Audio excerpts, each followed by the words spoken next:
Nabi Muhammad mendapatkan izin hijrah. Ternyata Nabi Muhammad tidak boleh berangkat duluan, biarlah umatnya saja. Nabi Muhammad instruksi jalannya jalan pintas, jalan pakai, jalan kaya, menghindari bentrok. Satu, perjuangan harus menghindari bentrok.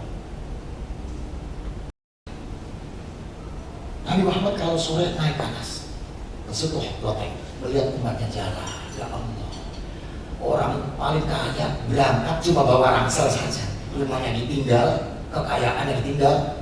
Suhaib Ar-Rumi radhiyallahu anhu itu terkaya. Begitu datang di Madinah dirangkul oleh Nabi. Wa qala Nabi, huwa aghnan nas bil ams wa sara'an afqarahum. Dia adalah kemarin orang terkaya, sekarang orang termiskin. Karena tidak tahu apa. Karena untuk mencari Muhammad ada di mana, dicari di rumah sengaja untuk meyakini bahwa Muhammad nggak ada, dibakar. Jadi orang muhajir itu rumahnya dibakar, kayak dirampas. Kecuali ada yang istrinya nggak ikut hijrah kan, itu yang salah. Luar biasa. Yang paling kita ambil pelajaran bagaimana ketaatannya sahabat. Ketika Nabi Muhammad mendapatkan wahyu, sekaranglah malam-malam, sekaranglah kamu tinggalkan Mekah. Nabi Muhammad berjalan ke depan, melihat di luar pintu orang sudah mengepung rumahnya, 40 orang, preman semua, bawa pedang semua. Begitu keluar, bunuh. Nabi Muhammad masuk lagi membangunkan sahabat Ali. Ali, kamu bangun. Kamu pindah tidurnya ke tempat tidur saya. Pakailah selimut saya. Itu faqama Ali waqala mutabassiman hubban wa karamatan ya Rasulullah. Sahabat Ali bangun dengan tersenyum, dengan senang hati, wahai Nabi, asal engkau selamat. Pindah sahabat Ali di tempat tidurnya Rasul, memakai selimut Rasul.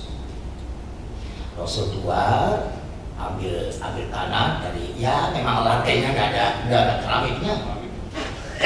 Ambil tanah, dilempar keluar sambil baca apa?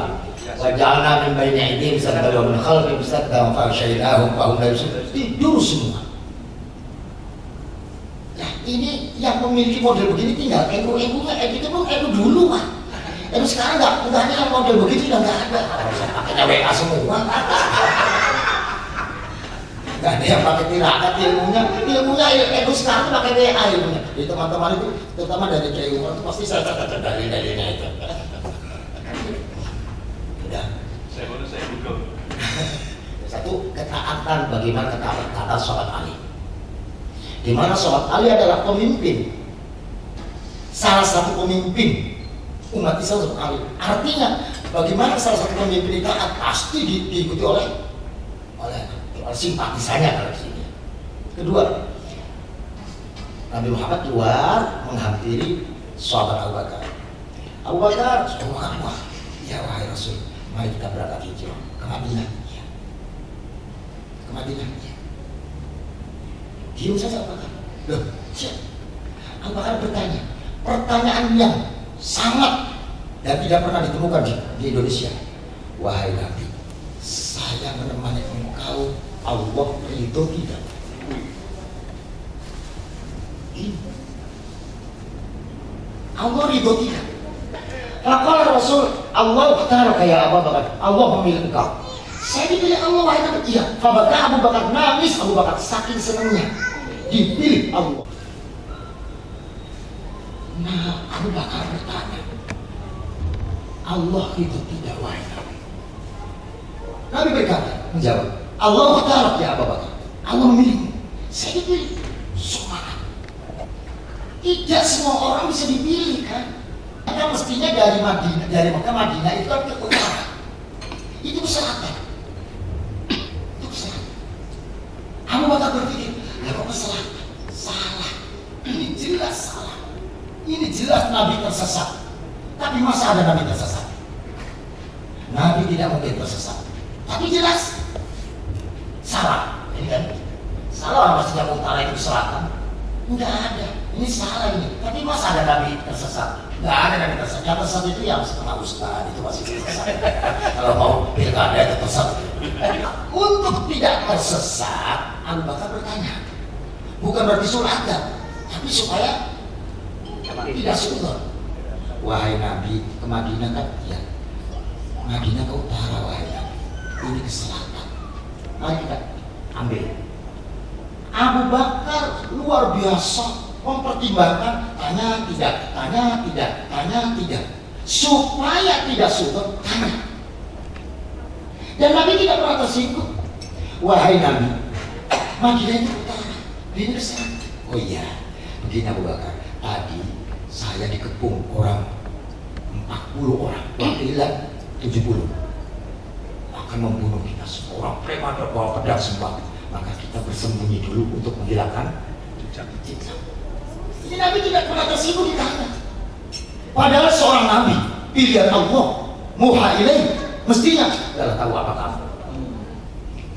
Nabi menjawab, tadi saya dikepung oleh orang dengan senjata lengkap untuk membunuh, maka saya bersembunyi dulu.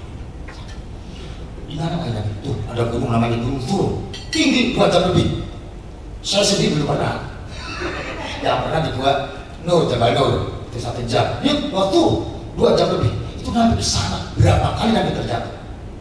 Berapa kali Nabi terpleset? Luka-luka Nabi sampai ke sana. Mari kita bahas. Mestinya Nabi mampu dong.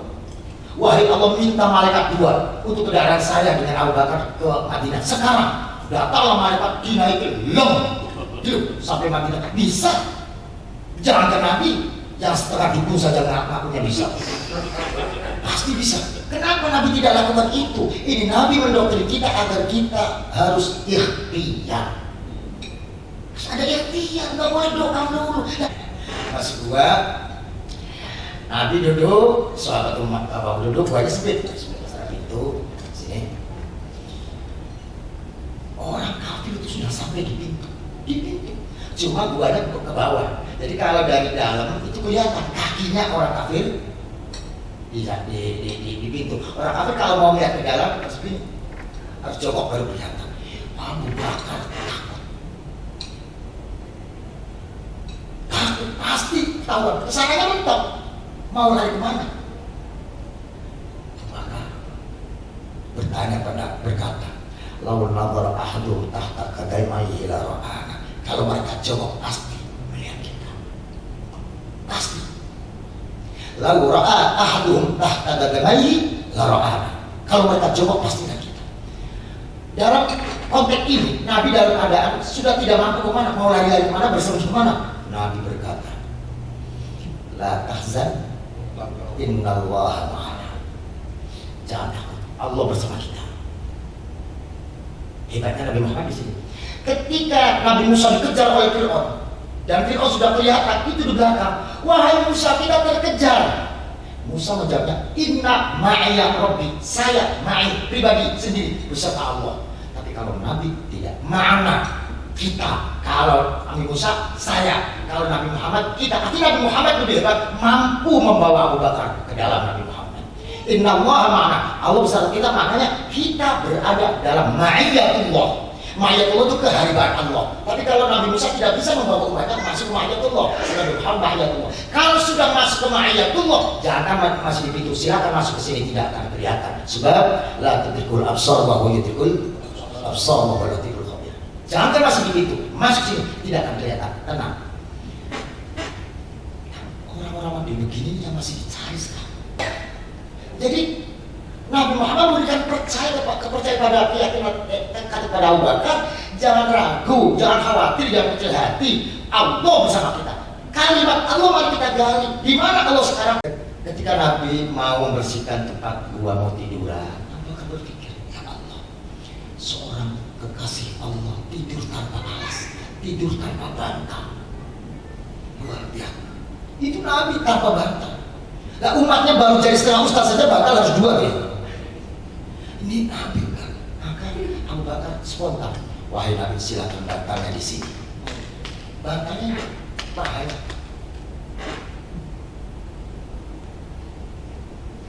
Sudah begitu Nabi tidur di paha Abu Bakar. Belum lama sekitar 2-3 menit, di depan Abu Bakar ada liang, lubang, batu. Dari dalam lubang keluar ular. Ular keluar. Kira-kira kalau Abu Bakar Jakarta udah lari. Oh Nabi, ada ular kan gitu.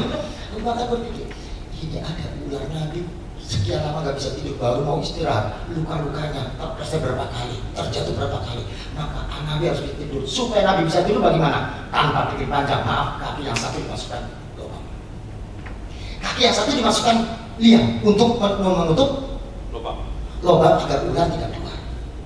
Yang ditutup itu kan lubangnya ular hidup, menggigit kan. Begitu menggigit, pegang rasa. Jangan bergerak, nanti bangun. Akhlak ini yang benar. Jangan bergerak, nanti bangun. Terus dipegang kuat-kuat. Saking-sakitnya miring, saking-sakitnya tidak kuat menahan air mata. Meneteslah air mata ke pipinya Nabi. Fastayqadha Rasul. Nabi terbangun. Begitu terbangun, Nabi bertanya, "Malat ya Abu Bakar, wa madza?" Kenapa Bakar? Kenapa kau menangis? Abu Bakar jawabnya, "La syai'a ya Rasulullah." Tidak ada apa-apa, Nabi. Tidak ada apa-apa. Padahal ada persoalan. Tenang wahai Nabi. Tidak ada apa-apa. Sukses saja. Nabi tidur lagi kan. Begitu tidur lagi, Abu Bakar kesakitan. Oh betul. Nabi terpaksa. Gak mungkin gak ada apa-apa kan gitu. Nabi bangun. Fajalasa Rasul. Nabi duduk. Faqala, wallahi ya Abu Bakar, qul limadha? Demi Allah katakan apa yang terjadi. Ini sakit sudah gawatnya sampai demi Allah. Faqala Abu Bakar, mohon maaf wahai Nabi, saya digigit ular. Mana ular? Ini saya tutup, saya support. Kenapa disupport? Saya saja yang digigit, jangan engkau wahai Nabi. Nabi menangis. Lantas langsung kakinya Abu Bakar diambil, sudah bengkak kemerah-merahan. Nabi lantas mengusap dan sembuh kembali sembuh. Nabi panggil ular, wahai ular, kenapa engkau gigit Abu Bakar? Abu Bakar bilang, Allah nemani saya. Kenapa kau gigit? Sakit. Ular menjawab dengan mukjizat Nabi. Ini harus yakin, mukjizat yakin sekali. Di dalam hati itu ada kerikil itu apa namanya? Batu-batuan berzikir, ada pohon korma syahadat. Itu harus. Sekarang agak udah. Ular menjawab, wahai anak Rasul, kuntu fil ghar sinin wa lam ara syai'an min an-nur. Wal ana ra'aytu an-nur. Faqala Nabi ayna an-nur wa an-nur? Faqala al-haya an-nur anta ya Rasulullah, anta nur fawqa nur. Shallu ala Muhammad. Wahai Nabi, saya di dalam liang gelap. Liangnya di dalam gua gelap bertahun-tahun tidak pernah ada cahaya. Sekarang hari ini saya lihat cahaya yang luar biasa. Saya ingin cahaya itu. Nabi berkata, mana tak ada cahaya? Kata Nabi, mana ada cahaya? Ular menjawab, an-nur anta, cahaya adalah engkau. Anta nur fawqa nur, engkau cahaya yang luar biasa. Saya ingin mendapatkan cahayamu. Kok ada yang nutupi? Maka saya tidak ingin menyakiti Abu Bakar. Maksud saya, tolong buka. Saya juga ingin mendapatkan cahaya Nabi. Luar biasa. Kesimpulannya, yang salah Abu Bakar yang nyumpel atau ular yang menggigit? Jawabnya benar semua. Karena Abu Bakar nyumpel demi Nabi, ular menggigit juga demi Nabi. Inilah Nabi menciptakan ketaatan yang luar biasa. Ketaatan yang luar biasa.